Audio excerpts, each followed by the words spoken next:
Assalamualaikum warahmatullahi wabarakatuh. Oke, hari ini kita ke materi bab 2. Materinya adalah kalkulasi biaya pesanan. Nah, yang akan kita pelajari adalah pertama definisinya, lalu aliran biaya produk pesanan. Yang ketiga, karakteristik produksi berdasarkan pesanan. Lalu yang keempat, karakteristik metode HPP-nya.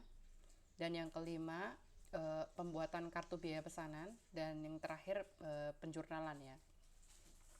Nah, oke, kita mulai dari yang pertama. Jadi kalkulasi biaya pesanan itu adalah perhitungan biaya berdasarkan pesanan dengan cara menelusuri biaya pada unit individual atau pekerjaan, kontrak, tumpukan produk, atau pesanan pelanggan yang spesifik.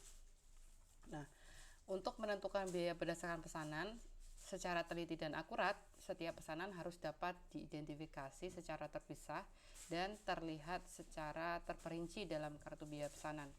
Nah, berdasarkan apa yang kita pelajari di minggu sebelumnya, jadi dalam akuntansi biaya itu dalam pembuatan produksi suatu produk ya, kita dapat berpatokan pada pesanan atau berdasarkan masa. Kalau berdasarkan pesanan berarti konsumen harus melakukan pesanan terlebih dahulu baru kita bisa melakukan produksi sesuai pesanan mereka. Namun kalau produksi massa kita tidak menunggu pesanan dulu baru produksi ya, jadi kita terus memproduksi untuk melakukan persediaan, kemudian barang itu akan kita jual. Nah, hari ini kita ke yang pertama ya, kita ke pemahaman dalam biaya pesanan. Oke, selanjutnya aliran biaya produk pesanan. Jadi alirannya yang pertama adalah kita persiapkan dulu nih bahan baku, lalu tenaga kerja langsung dan BOP dibebankan, lalu kemudian menjadi barang dalam proses, kemudian barang dalam prosesnya menjadi persediaan barang jadi, lalu di akhir baru kita hitung nih HPP-nya. Akuntansi pada metode biaya produk pesanan diawali dari pencatatan harga pokok bahan baku yang dimasukkan dalam proses produksi, lalu dilanjutkan dengan pencatatan biaya tenaga kerja langsung dan BOP yang dikonsumsi untuk produksi, dan berakhir dengan disajikannya harga pokok produk jadi yang diserahkan oleh bagian produksi ke bagian gudang ya. Jadi ada metode biaya produk pesanan ini kita awali dengan pencatatan harga pokok bahan baku dulu ya. Setelah itu kita catat biaya tenaga kerja langsungnya dan BOP kan, lalu baru kita serahkan ke bagian produksi. Karakteristik produk berdasarkan pesanan. Jadi perusahaan yang produksinya berdasarkan pesanan mengolah bahan bakunya ini menjadi produk jadi berdasarkan pesanan, tentu saja ya. Karakteristiknya adalah yang pertama, proses pengolahan produk terjadi secara terputus-putus.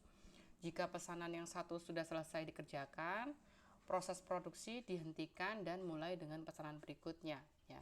Jadi artinya proses pengolahan produk terjadi secara terputus-putus itu kalau pesanan satunya sudah selesai berarti dihentikan nih pesanan satu, lalu next ke pesanan berikutnya.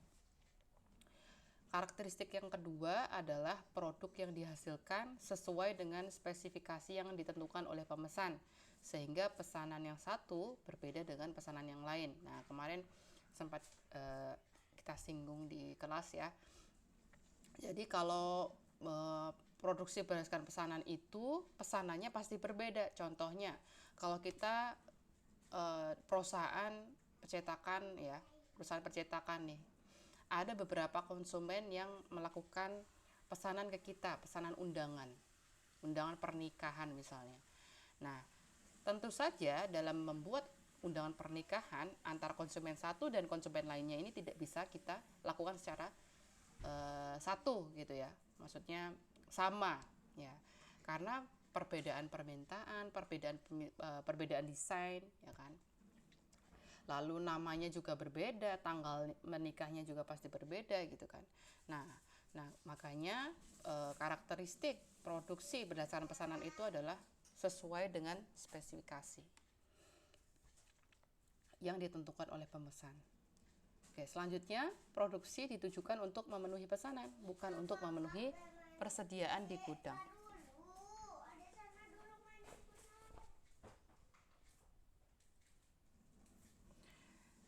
Nah, jadi akan ada pesanan dulu baru kita produksi, bukan kita produksi dulu lalu kita penuhin gudangnya untuk kita jual gitu ya. Yang keempat, memahami karakteristik metode harga pokok pesanan.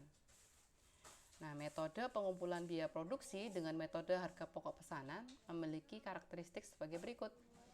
Yang pertama, biaya produksi dihitung secara individual sesuai dengan spesifikasi pesanan. Yang kedua, biaya produksi digolongkan menjadi biaya produksi langsung, yaitu biaya bahan baku, biaya tenaga kerja langsung, dan biaya produksi tidak langsung, yaitu BOP.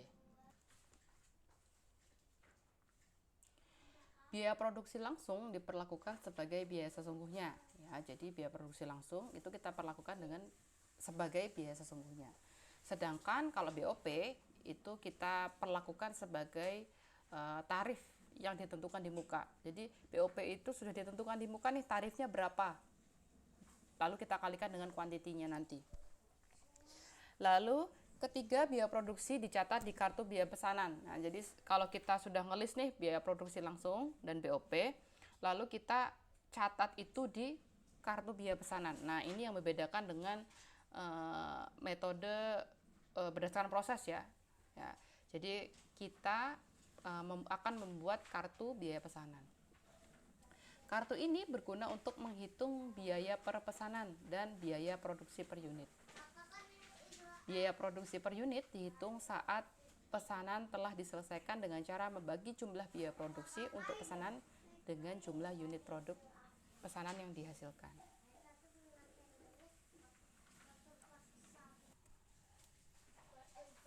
Memahami pembuatan kartu biaya pesanan.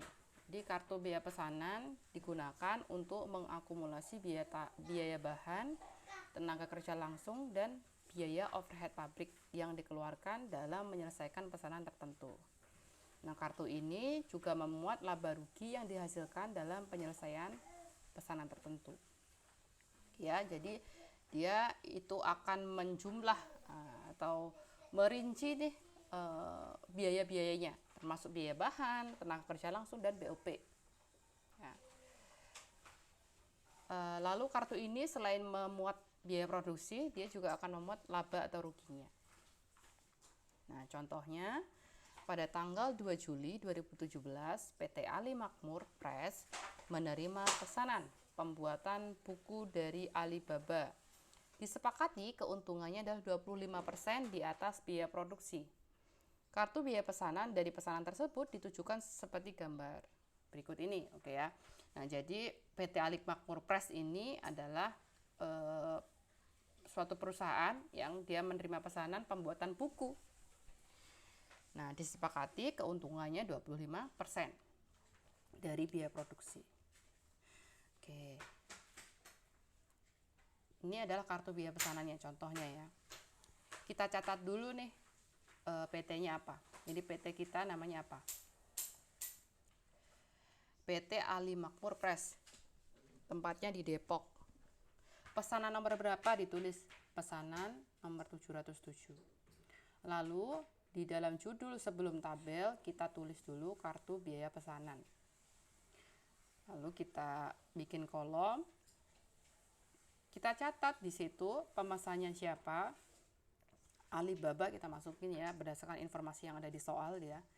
Dia pemesannya adalah Alibaba. Produknya apa yang dipesan? Buku. Tanggal pemesanannya 2 Juli 2017. 2 Juli ya 2017.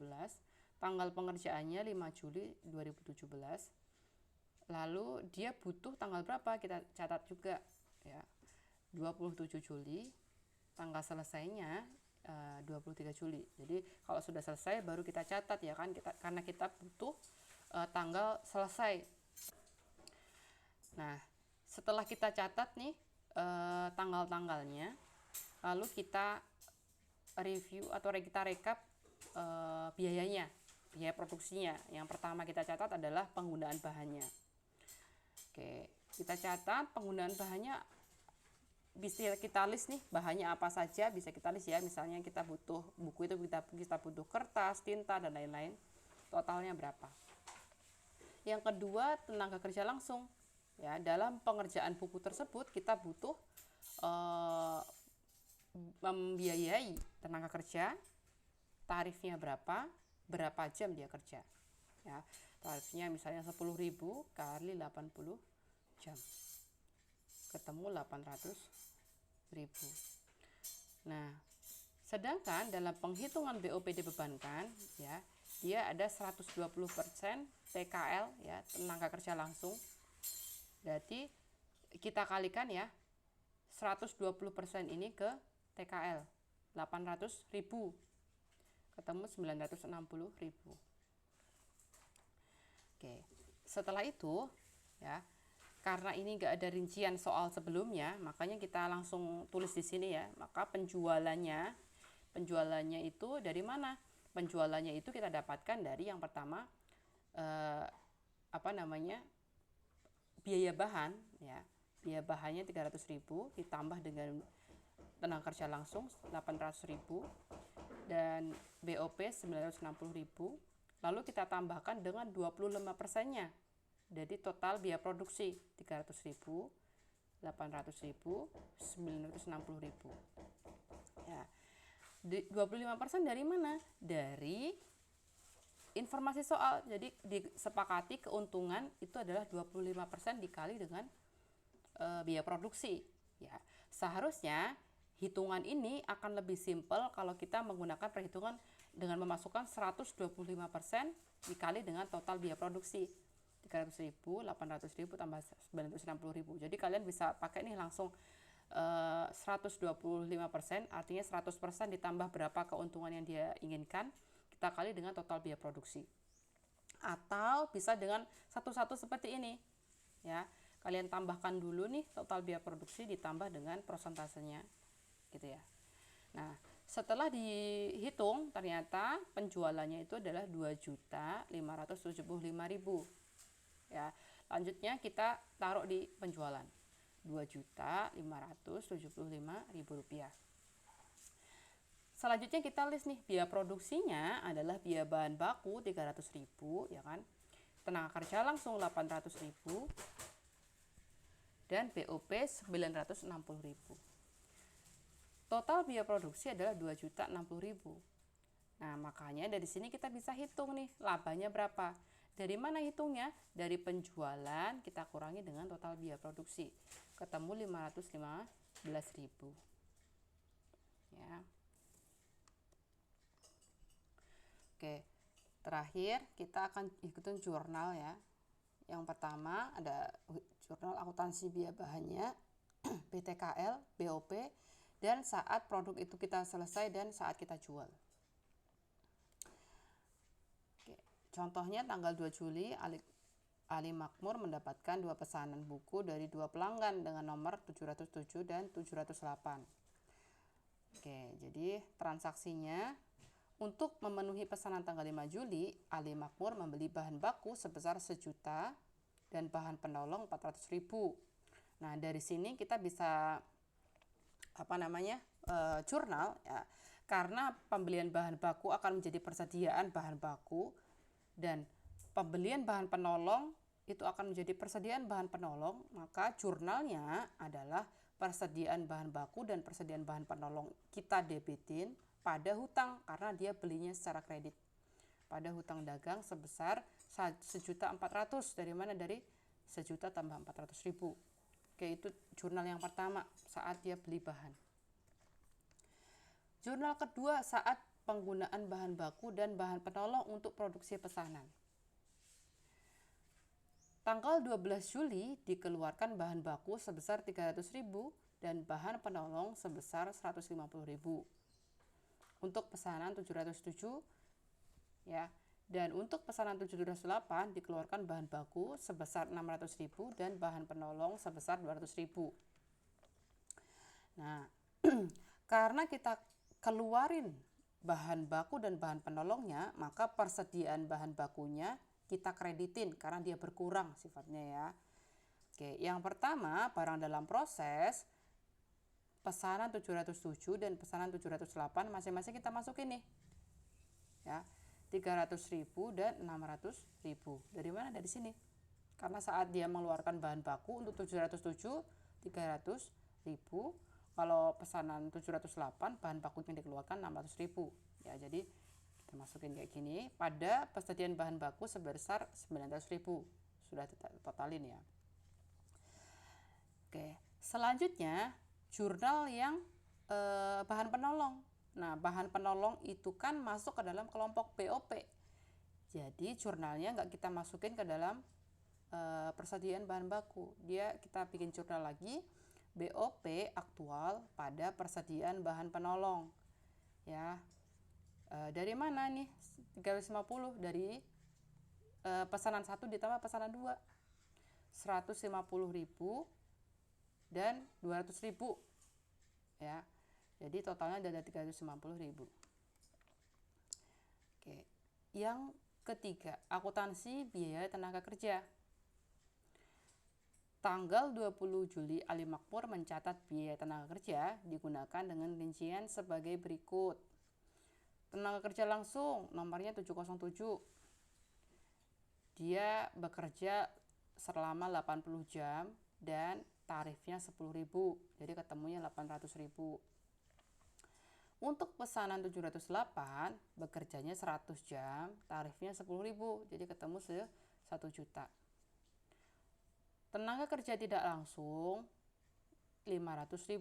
Jadi totalnya yang dikeluarkan adalah 2.300.000 rupiah. Selanjutnya gaji bagian pemasaran 700.000, gaji bagian administrasi 500.000, totalnya jadi 1.200.000. Jadi total gaji yang dia keluarkan adalah 3.500.000. Nah, jurnalnya adalah gaji dan upah, kita catat gajinya pada utang gaji dan upah karena belum dibayar sebesar 3.500.000. Ya. Catatannya, karena biaya tenaga kerja tersebut terdiri dari berbagai unsur biaya, maka diperlukan distribusi biaya tenaga kerja. Ya. Jadi biaya tenaga kerja langsung dibebankan kepada pesanan yang bersangkutan dengan mendebit akun barang dalam proses. Biaya tenaga kerja tidak langsung merupakan unsur biaya produksi tidak langsung dan dicatat sebagai BOP ya. Seperti yang kita pelajari sebelumnya. Jadi biaya tenaga kerja langsung adalah tenaga kerja yang berhubungan langsung dengan produksi. Sebaliknya, kalau ada tenaga kerja tidak langsung, berarti dia adalah tenaga kerja yang tidak berhubungan sama sekali dengan proses produksi. Nah, dari situlah kita bisa pisahkan ya, seperti ini. Barang dalam proses, pesanan 707, 800.000, ya, yang tadi. Barang dalam proses, pesanan 708, 1 juta. BOP aktual 500.000. Biaya pemasaran 700.000. Biaya administrasi dan umum 500.000 pada gaji dan upah sebesar 3.500.000. Pencatatan saat pembayaran. Jadi tadi kan belum dibayar. Saat dibayar berarti kan kita ngeluarin uang. Kas kita berkurang di sebelah kredit.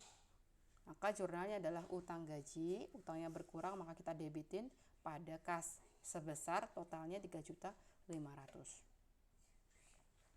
Gitu ya.